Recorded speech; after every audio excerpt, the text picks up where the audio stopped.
Hello and welcome to Bud's RPG Review, where I give my thoughts on role-playing games, card games and board games. Today's retro review is Grace Under Pressure for Call of Cthulhu 5th edition by Pagan Publishing. Okay, first a bit of history. Originally released in the Unspeakable Oath fanzine number 2 in 1991, Grace Under Pressure was also part of the short-lived softback Resurrected series that Pagan Publishing released in 1993 to reprint select portions of the fanzine. This version is 20 pages, plus handouts and cutouts. At the time of recording in 2021, Arcdream Publishing planned to rework and update the scenario to fit into Delta Green, the role-playing game, by releasing it as a single adventure and as part of a hardback collection of old rework scenarios entitled Incursions. Right, to the cover. There isn't really much to speak about here as it's just writing, however, I've always had a soft spot for the colour scheme. Okay, to the inside. There'll be spoilers from this point on, so stop watching now if you intend to play this. The scenario opens with a piece from the International Journal of Ocean Engineering, where it talks about a group of American and French engineers along with a small Australian shipbuilding firm having built a prototype ocean floor explorer called the RSV Wallaby, described as sort of like a space shuttle only it swims. It has a hull made of experimental polymers and operates at an internal pressure equal to the depth it is used in, meaning it eliminates many of the problems that deep-sea submersibles face. It can run for around 2 weeks on its own power and provides great scientific possibilities. It has a mini-sub and impellers that can move it about on its own. There's also a log from the Wallaby whereby somebody is complaining about the above article and lists a number of tasks on the Wallaby that need to be performed. Grace Under Pressure was originally conceived as a Cthulhu Now scenario where a group of engineers and scientists encounter something on the ocean floor that is frankly beyond them. The key to surviving is quick thinking and the ability to adapt. It is designed to challenge both the players and the keeper alike. The Wallaby has, unfortunately, strayed too close to Relay, and as events unfold we discover that a group of Deep Ones have become aware of the vessel and are monitoring it. They will try to immobilise it to stop it leaving, while at the same time another group will sink the support ship on the surface, leaving the Wallaby stranded at 1,000 feet underwater in the inky depths with strange creatures intent on killing them. They must show Grace Under Pressure. Okay, so we then move on to the preparation for the scenario. In the middle of the book, a number of pages are to be removed. I've taken the liberty of taking out mine for the purpose of this review. These contain 3 sheets that are floor plans to the Wallaby that are set to scale with 25mm miniatures. These sheets also contain the 8 pre-gen characters that need to be photocopied, and one of the sheets folds out to show a numbered key that lists all of the locations, components and systems that are noted both here and on the floor plans. 2 of the floor plans fit together to form the lower deck,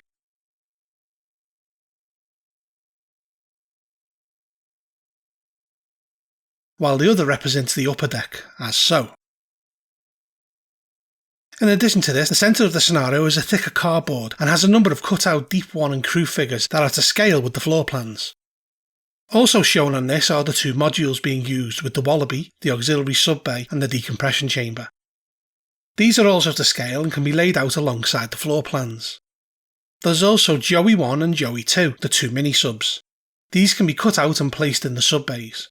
Lastly, but not least, we have the official Pagan Publishing Figly Phliometer, a ruler that is scaled correctly that can be used to measure movement rates under a variety of conditions. The scenario will have combat with Deep Ones, and due to the tight space constraints, it is a necessary evil. It suggests cutting out and photocopying everything in advance and familiarising yourself with all of the locations and functions of the different areas, learning about the capabilities of the equipment, as some items will become important later in the scenario. Also, it is standard practice to leave all of the hatches between decks closed except when passing through them. It makes the point that the scenario is linear. They go in one end and come out the other. The Wallaby will be destroyed, but it is more of a test on how they survive, and success is measured by how many of the crew are alive at the end. The idea is that the players should never notice the linearity of the scenario, and that keeping them in a state of scary fun should abate this. The author stresses that this scenario was run over a dozen times, and nobody ever realised that the Wallaby couldn't be saved. It is at this point that the scenario has an interesting twist. It suggests that 2 keepers work together to run this, with duty being shared between them of describing locations and the like, while the other adjudicates things like die rolls, as well as in the instance of the party splitting up, with the keeper taking them into another room to run their respective parts. The next section details the crew of the RSV Wallaby. They all have kind of weird looking portraits that look almost dot matrix in quality, and there are 8 in total.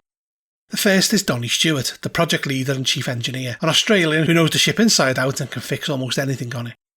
There is Arthur Hale, the chief pilot and navigator, an American who doesn't really mix with the rest of the crew, though who is excited to be involved. We have Auguste Lamond, a French oceanographer and geologist who speaks halting English and finds the food awful here. We have Darrell Belmont, an American who specialises in communications and sonar operation. He gets on well with everyone and pesters Auguste with silly French accents. He is friends with the next character, Daniel Rigard, an American computer specialist and hacker who has a long-time fascination with the sea and who is good-natured.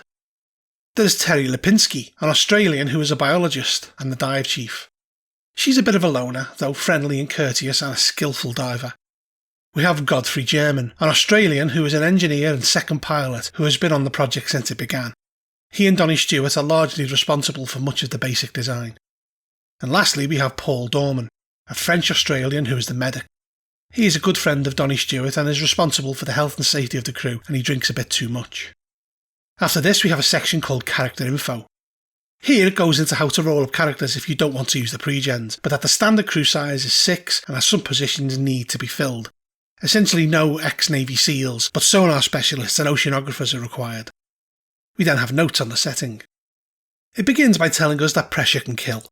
As the scenario takes place at 1500 feet underwater, the water pressure is 45 atmospheres, or over 650 pounds per square inch.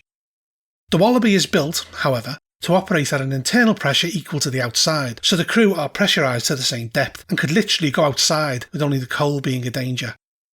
The diving hatch / mini-sub bay is just a hole in the bottom of the vessel with a sealable cover, and leaks won't cause water to gush in, it will trickle through. Of course, if an observation window was broken, then it will pour in. Pressure is an issue when getting to the surface, as going up too quickly could result in the bends and ruptured lungs, which could subsequently lead to heart failure and brain damage. The crew are kind of safe in the knowledge that the RSV Howard, a rebuilt freighter, is floating on the sea above them, and they can communicate with either radio or hydrophone several times a day. The ship will, however, only support the Wallaby, not direct it. It makes a note that pure oxygen is poisonous below 30 feet, and the only source at that depth is the life support on the Wallaby. However, it is mixed with other gases to make it non-toxic. Should a crew member breathe directly from the oxygen tanks, they will have convulsions and die. They also have another issue to deal with called nitrogen narcosis, which can kick in at 100 feet, which causes hallucinations and disorientation, though this is avoided by mixing helium with oxygen instead of nitrogen, which causes those who inhale it to talk with a squeaky voice. It gives us a list of tasks for the day alongside the required roles needed to pass them, which include a seismic survey of a suspected geological fracture. The scenario begins in the evening of the 14th of March 1996, and these tasks are to be completed that evening and the following day. This will lead to a terrifying discovery. Essentially, it is a mix of tasks that involve using sonar and can, if they are unlucky, lead to a collision. Ultimately, they should perform these tasks and have a peaceful night. It then goes into performing the tasks. 3 of the 4 tasks have something the author describes as whammies. These draw a confrontation with the mythos and should be timed according to the character's schedules. It suggests moving the actual players to different rooms as they may need to radio each other, and this is where the dual keeper format comes in, as they both run different sections simultaneously, suggesting the players radio each other by contacting the other room by many of the means available these days. The first task is to repair a fitting in a module ring. This could involve it being accidentally released and floating to the surface, and could require using one of the mini-subs to retrieve it. The second task is to program and test programmable probes. The whammy here is that a deep one has become inquisitive of one of the probes and bats it about a bit. The video recording of the probe will show it being jerked around. The third task is to monitor and tape the hard suit test run. The RPS, or remotely piloted suit, is held by guidance lines, and a fumble could see them becoming entangled. The whammy that happens here is that a few deep ones are prowling near the ship and are curious about the cable. Midway through the test, it will be pulled sharply and then released. The deep ones lurk on the edge of the light in order to not draw attention to themselves. The fourth task is to perform a seismic survey of a suspected geological feature. This involves placing explosive charges and using a seismograph. This will produce a strange result. Once back on the Wallaby and the readings are read, they will see that they are normal except when they head to the east, where they essentially flatline. As it happens, the seismic waves are swallowed up by Relay itself. The corpse city where the great Cthulhu lies sleeping and dreaming is nearby, and its strange nature has trapped the seismic waves within amongst the impossible angles, though obviously the crew does not know this and should be drawn to it as it could be a major scientific discovery. It suggests that the scientists would probably press for exploration. It then leaves it down to the players deciding on the next course of action. Should they use a mini-sub, 4 people can go in each one, though it can be cramped and more equipment can be stowed inside if someone rides outside with a safety line. Once this is decided, the 4th whammy occurs. When they use the wallaby, it will move for a few minutes and then the starboard impeller will make a grinding noise and then stop, causing the ship to swerve as one impeller is running. They will need to examine the impeller and can find that there is muck and debris trapped in it. If examined, it can be determined that it is the muck and clay as well as a strange black coral that is unfamiliar to the crew. Also, the clay is not on the surface of the sea floor. What has actually happened is that the deep ones have clogged up the impeller using coral found near Relay A. Luckily there are spares and it can be replaced. So then we move on to investigating the anomaly, assuming they decide to move on using the tiny mini-subs in the darkness. This is where the dual keepers can come into full effect, with the wallaby and mini-subs potentially containing 2 different groups. And this is where a whammy occurs. After around 15 minutes of travel, a spot hidden will be needed, with those passing it noticing something odd on the surface. Usually at night, the wakes caused by moving ships glow with phosphorescent plankton being stirred up. Whoever passes will notice that the impellers have this glow, which is highly unusual and quite eerie and unsettling. The journey will continue and then strange black coral will start jutting from the seabed, becoming longer, thicker and gnarly as they continue. Those looking out at the strange landscape will see odd patches of phosphorescence and pools on the seafloor, eventually leading to brown chunks of strangely irregular shaped stone and masonry. They become larger and larger and are clearly this shape by design, eventually leading to clear structures with odd illuminated pathways. Buildings come into view in broad, canyon-esque avenue covered in a sickly glow. The buildings start becoming more elaborate, with mammoth towers and huge halls all cracked and broken and worn by the ages, clearly ancient in origin. Those aboard the vessel may think they've stumbled upon Atlantis or Mu. Those who pass a spot hidden roll can see that the angles on the masonry are not right somehow, causing potential sand loss. Eventually the road will lead to a slope on rubble with a glow emanating from beyond. The Joey can climb to the top and it leads to the lip of a mammoth depression that is bowl-shaped. Around the edge, humanoids can be seen cavorting in ritualistic patterns, and lucky for them, the Joey doesn't seem to have been noticed. We then move to events at the ship. Back on the Wallaby, the repairs to the impeller could still be happening, with word being reported back to them of the incredible discovery. A number of minor whammies could happen here. Most of them are designed to drive up the sense of paranoia, things like a dragging sound on the top of the hull, the nagging feeling of being watched, or a dim glow in the distance. If any of the divers go out alone, they may be attacked and subdued by 3 deep ones. The next section is called Leaving Relay. It suggests letting those aboard the Joey do whatever they wish to at the site of the ritual, be that creeping closer, recording everything or even fleeing. When they decide enough is enough and they want to leave, the muck at the bottom of the depression will bubble and swirl intensely and 2 colossal things will start to rise, the heads of which are huge blubbery slabs with malevolent eyes and massive tentacles in place of a mouth, starspawn of Cthulhu. They are of course sandblasting and coated in phosphorescent material that gives them a dim glow. This is where a whammy happens. The players should feel a sense of urgency to leave at this point, but as they turn around, a deep one will leap up at the front viewport and start jabbing it with a spear. A diver outside the mini-sub may want to grapple with it, or the pilot may want to grab it with the pincer arm of the Joey, which will hold the unsuspecting deep one fast. It's also screeching like a dolphin. This will alert nearby deep ones to the presence of the mini-sub and they start moving toward it. The crew should be allowed to escape without incident, but looking back will show that the starspawn are slowly striding across the seafloor toward the Wallaby. They have around 10 minutes after the mini-sub arrives. It's at this point that the next whammy happens. The crew of the Wallaby will get a message from the Howard, a clear distress call for help, as something seems to be happening. After this call, the Howard goes silent, and deep ones will start boarding the Wallaby if the sub doors are open, otherwise they can enter via the 2 pontoon hatches as they don't lock. If played out correctly with 2 keepers, the fleeing Joey could be radioing back and forth as one group has the colossal starspawn heading their way, while the others are being attacked. Once on the Wallaby, the deep ones will try to kill the crew, and it is advised that just the right amount needs to be used, as it could either be too easy or the whole crew dies. If the fight becomes a stalemate, the Deep Ones will start opening the hatches on the module ring, allowing water to pour in. So at this point they have the Starspawn coming at them and are under attack by Deep Ones, with the Wallaby slowly flooding. If the Deep Ones are defeated, it's advised that no more ascent as the crew needs time to escape. They have a number of options. They could detach the decompression module while inside it. This will need someone on the outside to detach it though. They can use a mini-sub, though air and power are at a premium, or even use the hard diving suits with the lift bags to float to the surface, though only 2 of the crew can do this. They will still be pressurised to the ocean depth, so will die if they leave them without depressurisation. Either way, they need to formulate a plan. It's advised that the Joey returns just in time for the final escape. As they approach, a number of Deep Ones will be spotted around the Wallaby, and the Keeper will need to disable the second Joey, otherwise it makes escape too easy, unless they've had a really rough time. And that's when the next whammy hits. Someone may spot one of the Deep Ones pointing at the sub, and then the hull will start buckling as shrivel is cast upon it. It will start flooding, and then they only have a few minutes to abandon it. If they get their diving gear on in a timely fashion, then getting out of the Wallaby should be fairly easy, depending on if the Deep Ones have been dealt with. The next part is called Demise and Ascent. The plan is that all survivors should be ready to finally escape. The Starspawn are nearly there, and timing should be done in such a way that they arrive just as the Wallaby departs. As the Starspawn reach the Wallaby, they rend the ship to pieces while hordes of Deep Ones swarm around their legs, and the escape vehicles are ignored unless they want to draw attention to themselves. The journey to the surface is tense, however they should arrive, and after several hours a Coast Guard helicopter will turn up to look for the Howard and send for a ship to come to collect the survivors of the Wallaby.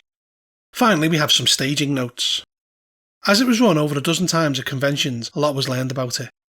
The big factor in having a successful playthrough is timing, and that jumping between them from scene to scene seemed to make it flow better and raise the tension levels. It was always ran with 2 keepers to enhance the flow and realism, and they should always be mindful of the location, that being the bottom of the sea in absolute darkness and silence. The big change is when Relay comes into the picture and things start getting weird. Stuff like the strange coral and the phosphorescence where none should be, as well as the strange city.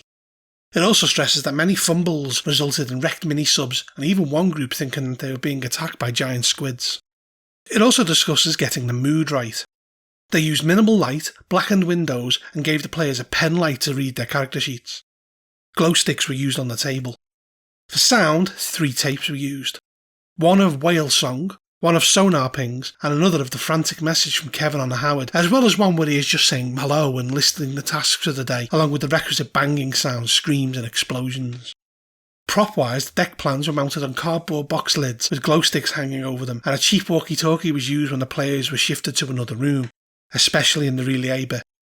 They also made sure that the room was smaller and more cramped to represent the Joey. The last thing we have here is a letter to Pagan Publishing from a Maria Douglas, who tells her story of running the scenario.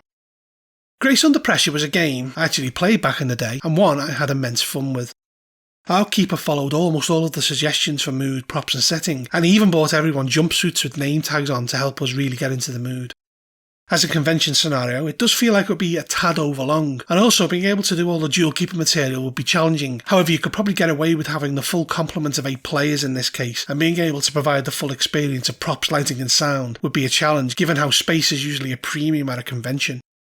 I do think, however, that as a slow burn 2-session one-shot for your home group, this could be an incredibly unforgettable experience.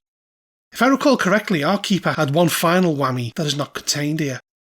As we were escaping in the Joey, we had to dodge the sinking Howard as it passed us on its journey to the depths. Converting this to the latest edition of Call of Cthulhu wouldn't be too much of a stretch. However, upon retrospect, this is a perfect introductory scenario for Delta Green. None of the characters have any knowledge of the mythos before encountering Relay, the Deep Ones and the Starspawn, and in a similar fashion to Control Group, this could be the launch point for Delta Green, which is something I suspect may be Arcdream's plan going forward in order to tie it to the setting. I do think some of the characters are a bit samey and forgettable, and that some of the tasks could cause players to lose interest. However, the payoff is an immense nerve-jangling race to escape the horrors of the depths. As to whether you should buy this product, I feel it's probably just for collectors. However, when it's finally released for Delta Green, I think it would make a very worthwhile purchase, given how I suspect it will fit into the setting. I give Grace Under Pressure an 8 out of 10. If you enjoyed this review, please make sure to hit the thumbs up, subscribe to my channel and check out my other videos. Also, if you're interested in buying this product, I'll put some links below. Lastly, if you like what I produce here, then maybe think about supporting me on Patreon, or even becoming a member of my YouTube channel. Bud out.